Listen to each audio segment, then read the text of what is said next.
Reading for October 19th, Science of Mind, A Philosophy of Faith, A Way of Life by Ernest Holmes. Reading from page 344, paragraph 2, through page 345, paragraph 3, using inclusive language. The highest mental practice is to listen to this inner voice and to declare its presence. The greater a person's consciousness of this indwelling I am, the more fully they will live.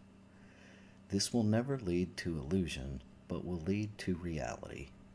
All great souls have known this and have constantly striven to let the mind of Creator express through their mentalities.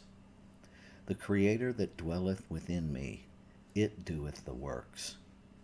This was the declaration of the great Master, and it should be ours also, not a limited sense of life, but a limitless one. It is impossible to put into words or into print what a mystic sometimes sees, and it is as difficult to believe, to realize that it is so, as it is to put into words.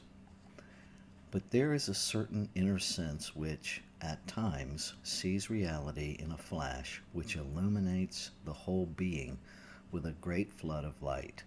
This, too, might seem an illusion unless the testimony were complete, but every mystic has had this experience, some in a greater degree than others.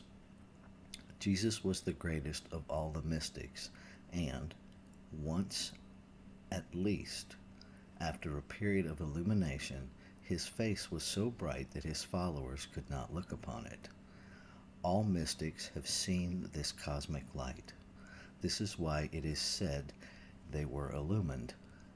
They have all had the same experience, whether it was Moses coming down from the mountain, Jesus after the resurrection, Saul on his return to Damascus, Emerson walking across the common in Concord, where suddenly he became conscious of this light, or Whitman, who refers to it as that which struck its forked tongue into his being as he lay on the grass, or whether it was Edward Carpenter who, after leaving Whitman and looking up, thought all of New York City was in flames. This light the greatest artists have sensed so completely that they have depicted it as a halo around the heads of saints, an atmosphere of light. Buck points out that the illumination of all mystics has been accompanied by a great light. He feels that Emerson walked on the verge of this light for many years, and more continuously than most people, but did not have quite as definite an experience of its fullness as some others, but that he had what might be termed a greater continuation of what we shall call a lesser light. It is interesting that light should come as an expansion of consciousness. The light shines in the darkness, and the darkness comprehendeth it not.